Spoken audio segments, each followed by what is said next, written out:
তোর সাথে আর আমাদের কথা নেই। তুই আর আমাদের সাথে একটাও কথা বলবি না, বলে দিলাম। মায়া বুঝেছে এদেরকে ওদিনের ঘটনাটা না বললে এরা আর তার সাথে কথাই বলবে না। আচ্ছা বাবা, ঠিক আছে, আর রাগ করতে হবে না। টিফিন টাইমে তোদের সব বলবো, যা। সত্যি তো? হুম। যদি না বলিস তাহলে কিন্তু তোর সাথে আমরা আর একটাও কথা বলবো না, মনে থাকে যেন। আচ্ছা, মনে থাকবে। তারপর তারা মিলে কিছু টুকটাক কথা বলতে লাগলো। কিছুক্ষণ পর ক্লাসের স্যার এসে প্রতিদিনের মতো ক্লাস করাতে লাগলেন। একে একে 3টা ক্লাস করানো শেষ হলে টিফিন টাইমের বেল বেজে উঠল। স্যার ক্লাস থেকে বের হয়ে যাওয়ার পর সকল ছাত্রছাত্রীরা ক্লাস থেকে বেরিয়ে পড়ল। মায়াও তার বান্ধবীদেরকে নিয়ে ভার্সিটির ক্যান্টিনে চলে আসলো। এসে সবাই যার যার জন্য খাবার অর্ডার দিয়ে একটা টেবিলে গিয়ে বসে পড়ল। এখন বল, তামিম ভাইয়া তোকে কোথায় আর কেনই বানিয়ে গিয়েছিলেন? মায়া তারপর তাদেরকে সব বলল। মায়ের কথা শুনে তার বান্ধবীরা তো অবাক। সামান্য প্রপোজের কারণে যে তামিম মায়ার সাথে এমন করবে তাদের বিশ্বাসই হচ্ছে না। কিন্তু তুই না আমাদেরকে বললি তুই তামিম ভাইয়াকে বলেছিস ওই দিন একটা বাজে জেতার জন্য প্রপোজ করেছিস? তারপরও উনি কেন তোর পিছনে লেগেছিলেন এতদিন? তোদেরকে আমি মিথ্যে বলেছিলাম রে। আসলে আমি ওনাকে ওসবের কিছুই বলিনি।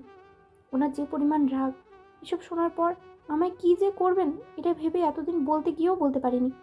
তারপর ওই দিন সাহস করে বলেই ফেললাম, যার কারণে উনি আমায় ওই দিন ভার্সিটি থেকে তুলে নিয়ে গিয়ে বিয়ে করার জন্য। তো এখন কি উনি তোর সাথে কথা বলেন না? আজকে ভার্সিটিতে এসে ঢোকার পরেই আমার পথ আটকিয়ে দাঁড়ান। তারপর ওদেরকে সকালের ঘটনাটা বলল। তুই বাজে জেতার জন্য ওনাকে প্রপোজ করলেও উনি তোর সেই প্রপোজটাকে সত্যি ভেবে নিয়েছেন। আমার মনে হয় উনি সত্যিই তোকে ভালোবাসেন। ওনাকে এভাবে ফিরিয়ে দেওয়াটা তোর একদম ঠিক হয়নি। ওনার সাথে আমার যায় না রে। ওনার ফ্যামিলি কত উঁচু বংশের আর আমরা কত নিচু বংশের। ভালোবাসাটা পরিবার বা বংশ দিয়ে হয় না। দুজন সত্যিকারে একে অপরকে মন থেকে ভালোবাসলেই ভালোবাসা হয়। কিন্তু সমাজ এখন পরিবার আর বংশটাকেই আগে দেখে। সমাজ তোকে খাওয়ায় নাকি পড়ায় যে তুই সমাজ নিয়ে চিন্তা করছিস? হয়েছে, বাদ দে এখন এসব কথা। খাবার এসে পড়েছে, এবার খা, যা। মায়ের কথা শুনে তার বান্ধবীরা আর কিছুই বলল না। তারপর সবাই যার যার মতো খেতে লাগলো। খাওয়া শেষ হলে সবাই যার যার বিল দিয়ে আবার ক্লাসে চলে আসলো। টিফিন টাইমের সময় শেষ হলে ক্লাসে আবার আরেক স্যার এসে সবাইকে ক্লাস করাতে লাগলেন। একে একে বাকি ক্লাসগুলো করানো শেষ হলে ভার্সিটি ছুটি দিয়ে দিল। ক্লাস থেকে বেরিয়ে এসে মায়া তার বান্ধবীদেরকে বিদায় জানিয়ে বাসায় চলে আসলো। আজকে টিফিন টাইমে আর বাসায় আসার সময় তামিমকে মায়া কোথাও দেখতে পায়নি। এতে মায়া মনে মনে অনেকটা খুশি হয়েছে। বাসায় এসে মায়া হাত মুখ ধুয়ে খাবার খেয়ে তার রুমে চলে আসলো। রুমে এসে শরীরের মধ্যে থাকা দাগগুলোতে মলম লাগাতে লাগলো। তার শরীরের অনেক জায়গায় এখনো বেল্টের দাগ রয়ে গেছে। মলম লাগিয়ে মায়া বিছানায় শুয়ে কিছুক্ষণ রেস্ট নিতে লাগলো। অপরদিকে তামিম টিফিন টাইমে বাসায় চলে এসেছিল। বাসায় এসে কিছু না খেয়ে রুমে গিয়ে দরজা লাগিয়ে শুয়ে পড়েছে। তার মা অনেকবার খাওয়ার জন্য বলেছিলেন, কিন্তু সে খাবে না বলে শুয়ে রইল। শুয়ে শুয়ে তামিম মায়ার কথাই ভাবছে। জীবনে কখনো সে কারো প্রেমে পড়েনি। এই প্রথম সে একটা মেয়ের প্রেমে পড়েছে, যে মেয়েটা হলো মায়া। মায়ার প্রেমে পড়ে সে মায়াকে এতটাই ভালোবেসে ফেলেছে যে মায়াকে ছাড়া সে কিছুই ভাবতে পারে না। মায়াকে ছাড়া সে জীবনটা কল্পনাও করতে পারে না। মায়াকে তার জীবনে না পেলে সে বাঁচতে পারবে না। যে করেই হোক মায়াকে তার জীবনে লাগবেই। মায়াকে তার চাইই চাই। রাতের বেলা মায়া খেয়ে দিয়ে রুমে এসে কিছুক্ষণ বসে থেকে ঘুমিয়ে পড়ল। অপরদিকে তামিম তার মায়ের জোড়াজুড়িতে হালকা একটু খাবার খেয়ে রুমে ঘুমিয়ে পড়ল। পরের দিন সকালবেলা মায়া ঘুম থেকে উঠে নাস্তা খেয়ে ভার্সিটিতে চলে আসলো। ভার্সিটিতে এসে ঢুকতেই সে একটা ছেলের সাথে ধাক্কা খেতে যাচ্ছিল, কিন্তু একটুর জন্য বেঁচে যায়। সরি আপু, আসলে আমি দেখতে পাইনি। আরে সরি বলতে হবে না, ধাক্কা তো আর লাগেনি। মায়া ছেলেটার দিকে তাকিয়ে দেখলো ছেলেটা তার সাথেই পড়ে। ছেলেটার চেহারা অনেক চেনা চেনা লাগছে তার। হ্যাঁ, মনে পড়েছে, এটা তো ওই দিনের ছেলে যে আমায় নিচে পড়ে থেকে বাঁচিয়েছিল। আর তামিম ভাইয়া এর জন্য ছেলেটাকে মেরেছিলেন। ছেলেটা মায়ের দিকে একবার তাকিয়ে চলে যাচ্ছিল, তখন মায়া তাকে ডাক দিয়ে দাঁড়াতে বলে। ছেলেটাও মায়ের কথায় দাঁড়িয়ে পড়ে। আপনি ওই ছেলেটা না যার সাথে আমি ওই দিন ক্লাসের ভেতরে ঢুকতে গিয়ে ধাক্কা খাই আর আপনি আমায় ধরে ফেলেন? তারপর তামিম ভাইয়া এসে আপনাকে চড় মারে? জি আপু, আমি সেই ছেলেটা। আর সরি, ওই দিন আপনি পড়ে যাচ্ছিলেন তাই আপনাকে ধরেছিলাম। আরে না, সরি বলতে হবে না। সরি তো আমারই বলা উচিত। আমার জন্য ওই দিন তামিম ভাই আপনাকে চড় মেরেছে। প্লিজ আমাকে এর জন্য মাফ করে দিন। না না না আপু, ঠিক আছে। এখানে মাপ চাওয়ার কি আছে? তামিম ভাইয়া হয়তো আপনাকে লাইক করে, তাই আমি আপনাকে ধরাতেই উনি আমায় মেরেছিল। বাদ দেন এসব কথা। আপনি তো আমার সাথেই পড়েন, তাহলে আমায় আপু ডাকছেন কেন? ও সরি, বলেই গেছি যে আমরা যে একসাথে পড়ি। মায়া আর ওই ছেলেটা ভার্সিটির বাইরে দাঁড়িয়ে টুকটাক কথা বলছিল। তখনই তামিম তার গাড়ি নিয়ে ভার্সিটিতে এসে ঢোকে। তাদের দুজনকে দাঁড়িয়ে দাঁড়িয়ে কথা বলতে দেখে তামিমের মাথা গরম হয়ে যায়। সে গাড়িটা ওখানেই থামিয়ে ওদের কাছে এসে দাঁড়ায়। এ ছেলে, তুই সাহস কি করে হয় ওর সাথে কথা বলার? তোকে তো দেখে চেনা চেনা মনে হচ্ছে। হ্যাঁ, ওই দিনও তোকে চড় মেরেছিলাম ওকে ধরার কারণে, সেটা কি ভুলে গেছিস? তোকে তো আজ আমি সত্যিই মেরে ফেলবো। বলে ছেলেটাকে হাত উঠিয়ে চড় মারতে যাবে, তখনই মায়া তামিমের হাত ধরে ফেলে। মায়া তামিমের হাত ঝটকা দিয়ে দূরে সরিয়ে দিয়ে সজোরে তামিমের গালে একটা চড় মেরে বসে।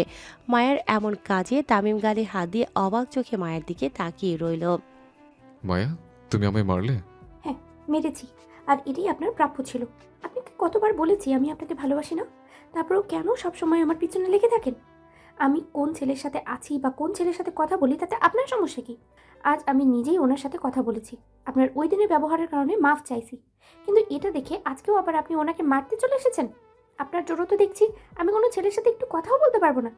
কেন আপনি আমার সাথে এমন করছেন কেন? কারণ আমি তোমাকে ভালোবাসি। কিন্তু আমি আপনাকে ভালোবাসি না আর বাসবো না। প্লিজ আপনি আর কখনো আমাকে ডিস্টার্ব করবেন না, প্লিজ। কথাগুলো বলেই মায়া তামিমকে আর কিছু বলতে না দিয়ে সেখান থেকে ক্লাসে চলে আসলো। মায়া চলে যাওয়ার পরও তামিম সেখানে ঠায় দাঁড়িয়ে রইল।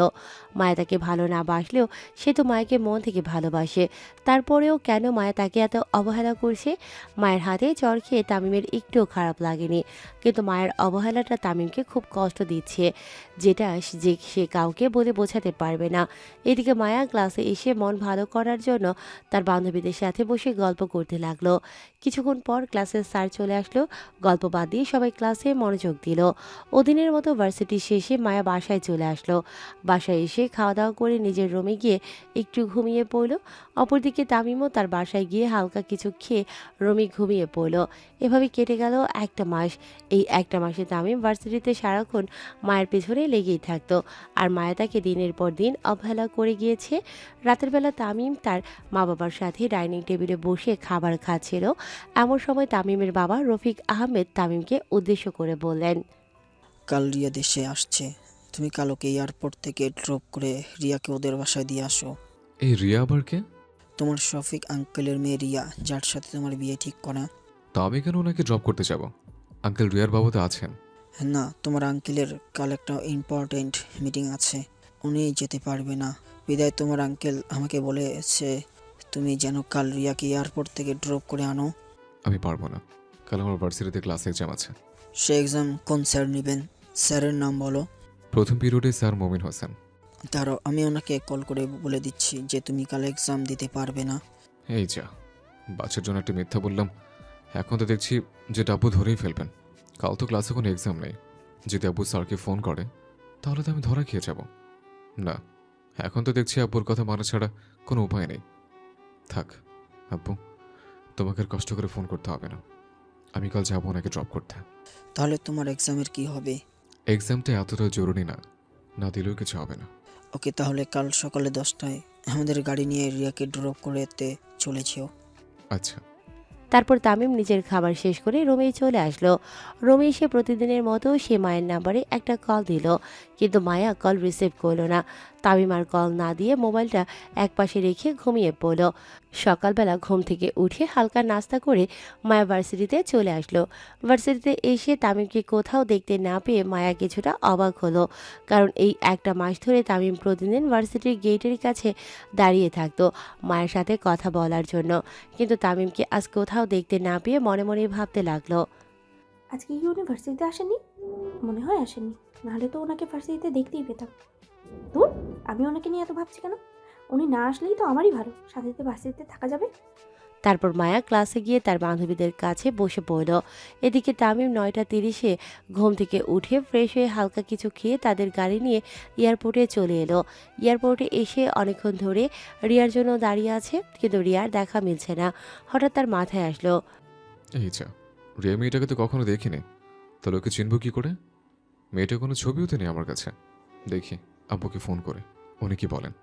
তামিম পকেট থেকে ফোনটা বের করতে যাবে, তখনই কেউ একজন সামনের দিক থেকে এসে তাকে শক্ত করে জড়িয়ে ধরল। তামিম টাল সামলাতে না পেরে কয়েক পা পিছিয়ে গেল, যেন কেউ দূর থেকে দৌড়ে এসে তাকে জড়িয়ে ধরেছে। তামিম কিছু বুঝতে না পেরে তাকে জড়িয়ে ধরে থাকা মানুষটার দিকে তাকালো। দেখলো একটা মেয়ে তাকে জড়িয়ে আছে। মেয়েটা তাকে এত শক্ত করে জড়িয়ে আছে যে তামিম তাকে নিজে থেকে ছাড়াতে পারছে না। অনেক জোরাজোরি করে অবশেষে তামিম মেয়েটাকে নিজের থেকে ছাড়ালো, আর ছাড়িয়ে মেয়েটার গালে ঠাস করে একটা চর বসিয়ে দিল। চর খেয়ে মেয়েটা এক হাত দূরে গিয়ে পড়ল। অসভ্য মেয়ে কোথাকার, লজ্জা করো না একটা অপরিচিত ছেলেকে এত মানুষের সামনে জড়িয়ে ধরতে? অপরিচিত কোথায়, নিজের হবু বরকেই তো জড়িয়ে ধরেছি। মানে হবু বর কাকে বলছেন? কেন, তুমি? তোমার সাথেই তো আমার আর কিছুদিন পর বিয়ে হবে, তাহলে তো তুমি এখন আমার হবু বরই, তাই না? শাট আপ, কে আজে বাজে কথা বলে যাচ্ছেন? মাথা ঠিক আছে তো আপনার? আগে ছিল, বাট এখন তোমাকে দেখার পর থেকে আর ঠিক নেই। পাগলের মতো করে কথা বলছেন কেন? পাগল নাকি আপনি? পাগল না গো, পাগলি, তাও শুধু তোমার পাগলি। বোন, আপনার পায়ে পড়ে প্লিজ, মাথা গরম না করে এখান থেকে যান। ওই, আমি তোর কোন জন্মের বোন লাগি? হ্যাঁ, কয়দিন পর তোকে বিয়ে করে তোর বাচ্চার মা হব, আর তুই আমাকে বোন বলছিস? দেখেন, আপনি সব কি বলছেন? আমার মাথায় কিছুই ঢুকছে না। আপনি কে বলেন তো? আমি রিয়া, চিনতে পারছো না আমাকে? রিয়া? কোন রিয়া? তোমার আব্বুর বন্ধু শফিক চৌধুরীর মেয়ে আমি, রিয়া চৌধুরী। তার মানে আপনি সেই রিয়া? কেন বিশ্বাস হচ্ছে না বুঝি? না মানে আপনাকে তো আগে কখনো দেখিনি, তা চিনতে পারছি না। কিন্তু আমি আপনাকে ভালো করে চিনি, আব্বু আমায় আপনার কয়েকটা ছবি দিয়েছিল মোবাইলে। ও, আমি সরি আপনাকে চর মারার জন্য। আসলে তখন বুঝতে পারেনি যে এটা আপনি। It's okay, no problem. আচ্ছা, তাহলে চলুন, আপনাকে বাসায় পৌঁছে দিয়ে আসি। চলেন। তারপর রিয়াকে সাথে নিয়ে তামিম এয়ারপোর্টের বাইরে এসে ওকে গাড়িতে উঠিয়ে নিজেও উঠে বসলো।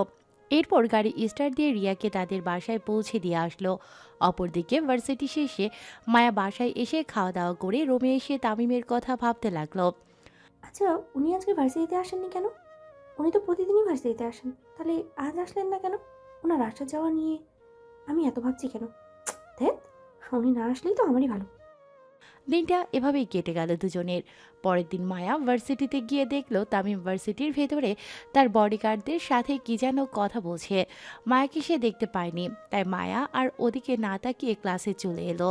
ভার্সিটির ছুটি হলে মায়া আবার বাসায় চলে আসলো। এভাবে দুদিন কেটে গেল। এই দুদিনে তামিম মায়ের সাথে অনেকবার কথা বলতে চেয়েছে, কিন্তু মায়াই বলেনি। আজ ভার্সিটি শেষে মায়া বাসায় এসে তামিমের কথা ভাবতে লাগলো। তামিমকে এত অবহেলা করাটা তার মোটেও ঠিক হচ্ছে না। বেচারা তো তাকে প্রথমে চিনতো না, মায়া তাকে প্রপোজ করাতে না তামিম ওর পিছু নিল। মায়ার কেন জানি মনে হচ্ছে সেও একটু একটু তামিমের প্রতি দুর্বল হয়ে যাচ্ছে। কিন্তু এটা যে সম্ভব না, তামিমকে সে ভালোবাসলেও বিয়ে যে তার তামিমের সাথে হবে এটার কি গ্যারান্টি? পরের দিন মায়ের শরীরে হালকা জ্বর উঠল, তাই সে আর ভার্সিটিতে যায়নি। এর পরের দিন জ্বর কমে গেল, মায়া ভার্সিটিতে গেল, কিন্তু ভার্সিটিতে এসে সে তামিমকে কোথাও দেখতে পেল না। তামিমকে দেখতে না পেয়ে মায়ার একটু মন খারাপ হলো, আর সে ক্লাসে চলে গেল। টিফিন টাইমের সময় মায়ের বান্ধবীরা বলল তারা সবাই আজ আর ক্লাস করবে না, একটা রেস্টুরেন্টে গিয়ে কিছু খেয়ে বাসায় চলে যাবে। মায়ারও আজ ক্লাস করতে ভালো লাগছে না, তাই সে ওদের কথায় আর না করলো না। মায়া আর তার বান্ধবীরা ভার্সিটি থেকে বেরিয়ে একটা রেস্টুরেন্টে এসে ঢুকলো, আর সবার জন্য খাবার অর্ডার দিয়ে একটা টেবিলে গিয়ে সবাই বসে পড়লো। সবাই বসে গল্প করছে। এমন সময় হঠাৎ মায়ের চোখ পড়ল সামনের টেবিলে। সে দেখলো সামনের টেবিলে তামিম একটা মেয়ের সাথে বসে আছে, আর একটু হেসে হেসে কথা বলছে। মায়া তার বান্ধবীদেরকে ডেকে তামিম আর ওই মেয়েটাকে দেখালো আর বলল, ওনার পাশে বসে ওই মেয়েটাকে রে, তুই জানিস না? আজকেই তো প্রথম দেখলাম, না বললে জানবো কি করে? ওই মেয়েটা তামিম ভাই আর হবু বউ, মেয়েটার সাথে নাকি ওনার বিয়ে ঠিক করা হয়েছে। নীলার মুখে এসব কথা শুনে মায়ার যেন পায়ের তলার মাটি সরে গেল। তার চোখ মুখ যেন অন্ধকার হয়ে আসলো। চারিদিকে শুধু অন্ধকার আর অন্ধকার। মায়া নিজের কানকেই বিশ্বাস করতে পারছে না যে সে কি শুনেছে। যা শুনেছে তা কি সত্যি? সত্যি যদি হয়ে থাকে, তাহলে উনি কেন এতদিন আমার পিছনে ঘুরঘুর করলেন? উনি কি তাহলে মন থেকে আমায় ভালোবাসেননি, নাকি আমার অবহেলা পেয়ে উনি এখন অন্য কাউকে নিজের জীবনসঙ্গী বানিয়ে নিয়েছেন? এই মায়া, চুপ করে আসিস কেন? কি ভাবছিস? মায়া হঠাৎ নীলার কথায় বাস্তবে ফিরল। হ্যাঁ, না মানে কিছু বলেছিস? বলছি, এভাবে চুপ করে কি এত ভাবছিস? না, কই, কি ভাবছি? কিছু না তো। তাহলে এতক্ষণ ধরে যে ডাকছি তার জবাব দিচ্ছিলিস না কেন?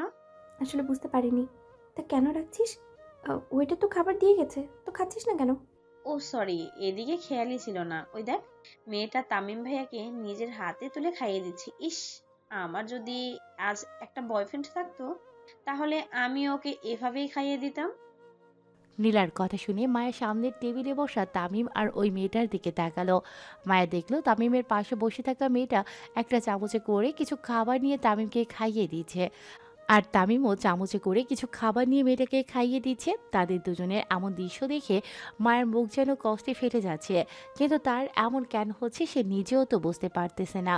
মায়ের শুধু করুণ দৃষ্টিতে তামিম আর ওই মেয়েটার দিকে তাকিয়ে তাদের একে অপরের খাওয়ানোর দৃশ্য দেখে যাচ্ছে। হঠাৎ তামিমের চোখ পড়ল মায়াদের টেবিলের দিকে। তামিম দেখলো মায়া আর তার বান্ধবীরা তাদের দিকে তাকিয়ে আছে, আর মায়ার চোখে হালকা জল দেখে তামিমের কেন জানি বুকে তীরের মতো আঘাত এসে ঢুকলো। তামিম বসা থেকে উঠে মায়ের কাছে আসতে যাবে, তখনই রিয়া তার হাত ধরে ফেলল। আরে, তুমি কোথায় যাচ্ছ? আমার হাত ছাড়ুন প্লিজ। না, তোমার হাত ছাড়া যাবে না। চুপচাপ এখানে বসে থাকো। আমি এখানে কিচ্ছু চিনি না। তুমি আমাকে এভাবে একা ফেলে কোথাও যেতে পারবে না। দেখেন আমার আর একটা কথা বললে কিন্তু আমি আঙ্কেলকে ফোন করব, বলে দিলাম। তামিম আর কোনো উপায় না পেয়ে বাধ্য হয়ে আগের মতো বসে রইল। এদিকে মায়া আর তামিম একে অপরের দিকে করুণভাবে তাকিয়ে আছে, যেন তারা দুজন একে অপরের সাথে চোখ দিয়ে কথা বলছে চোখের ইশারায়। মায়া আর তাকাতে না পেরে বসা থেকে উঠে দাঁড়ালো। কি হলো, তুই উঠে পড়লি কেন? আমি বাসায় চলে যাচ্ছি। এটা কেমন কথা? মাত্রই তো আসলাম, আর কিছু না খেয়েই চলে যেতে যাচ্ছিস? তোর হঠাৎ কি হয়েছে? কিছু হয়নি, আমার ভালো লাগছে না। আমি খাবো না। তোরা খেয়ে নে, আমি বাসায় চলে যাচ্ছি। দেখ, একদম ঢং করবি না। সবাই কত আশা নিয়ে এসেছি যে সবাই মিলে গল্প করতে করতে মজা করে খাবো, আর তুই এখন কিছু না খেয়ে চলে যেতে যাচ্ছিস? চুপচাপ বস আর খাবারগুলো খেয়ে নে, তারপর না হয় বাসায় চলে যাস। মায়া ভেবে দেখলো, সত্যি আমি যদি এখন খাবার না খেয়ে চলে যাই, তাহলে এরাও না খেয়ে চলে যাবে। আমার জন্য শুধু শুধু এরা না খেয়ে চলে যাবে কেন? আমি বরং তাড়াতাড়ি খেয়ে নিই, তাহলে আর এরা মাইন্ড করবে না। কি হলো, দাঁড়িয়ে আছিস কেন? বস। মায়া কিছু না বলে তার চেয়ারে বসে পড়ল আর খাবার খাওয়া শুরু করলো। 3 মিনিটে মায়া নিজের খাওয়া শেষ করে উঠে পড়ল, আর নিজের বিল তার বান্ধবীদের কাছে দিয়ে তাড়াতাড়ি করে রেস্টুরেন্ট থেকে বেরিয়ে আসলো। আসার সময় একবার আর চোখে তামিমের দিকে তাকিয়েছিল। তামিমও মায়ের দিকে কেমন করে যেন তাকিয়েছিল। এদিকে মায়ের বান্ধবীদের এখনো অর্ধেকের খাওয়া শেষ হয়নি, সেখানে মায়া সব খাবার খেয়ে ফেলেছে। তারা বুঝতে পারছে না যে মায়ের হঠাৎ কি এমন হলো, যার কারণে এত তাড়াতাড়ি খাবার খেয়ে বাসায় চলে গেল। তারা আর এত কিছু না ভেবে নিজের মতো খাবার খাওয়া শেষ করে বিল মিটিয়ে যার যার বাসায় চলে গেল। তখন তামিম রিয়াকে বলল, খাওয়া শেষ হলে এবার উঠি। কেন, কোনো কাজ আছে নাকি? হুম, কি কাজ? আচ্ছা, পার্সোনাল একটা কাজ। যাই হোক না কেন, বলো কি কাজ? এত কিছু আপনাকে বলতে পারবো না। আপনার খাওয়া শেষ হলে ওঠেন। আমাকে বলতেই হবে, না হলে আমি উঠবো না। আজব তো, আপনি আবার কে যে আপনাকে আমার সব কিছু বলতে হবে? আমি তোমার হব বউ, মানে কিছুদিন পর তোমার বউ হব। সো তোমার পার্সোনাল কাজ হোক বা কোনো কথা, সব আমাকে বলতে হবে। একজনকে চেনেন না জানেন না তার বউ হতে চাচ্ছেন? যদি জানতে পারেন আমার কোনো মেয়ের সাথে রিলেশন আছে, তখন কি করবেন? থাকলে ব্রেকআপ করে দিব, কারণ তোমাকে আমি ভালোবাসি। তাই তোমাকে ভালোবাসার অধিকার শুধুই আমার আছে, আমি ছাড়া আর কারো নেই। তামিম রিয়ার কথাগুলো শুনে হালকা অবাক হয়ে জিজ্ঞেস করলো, আপনি আবার আমাকে কবে থেকে ভালোবাসেন? আমি তো কিছুদিন আগে। হুম, আমাদের কিছুদিন আগে দেখা হলেও আপনার ছবি আমি অনেক আগে দেখেছি। আপনার ছবি দেখে আব্বু যখন আমায় বললেন আপনার সাথে আমার বিয়ে ঠিক করা, তখন থেকেই আপনাকে আমি নিজের মনে সেট করে নিই, আর আস্তে আস্তে আপনাকে ভালোবাসতে শুরু করি। আমার কিন্তু কারোর সাথে রিলেশন নেই, আর বিয়ের আগে এসবে জড়ানো আমি একদমই লাইক করি না। বাট আপনার সাথে যেহেতু আমার বিয়ে হবে, সো আপনার সাথে বিয়ের আগে একটু প্রেম করাই যায়। তামিম রিয়ার কথাগুলো শুনে কি বলবে বুঝতে উঠতে পারছে না। কিছুক্ষণ চুপ থেকে বলল, আচ্ছা, এবার উঠেন, আপনাকে বাসা দিয়ে আসি, চলেন। আপনার কাজ? আপনাকে বাসায় পৌঁছে দিয়ে করব। এখন উঠেন। কাজটা কি বললেন না যে? আপনি উঠবেন নাকি আমি চলে যাব? আমাকে সাথে না নিয়ে যেতে পারবেন?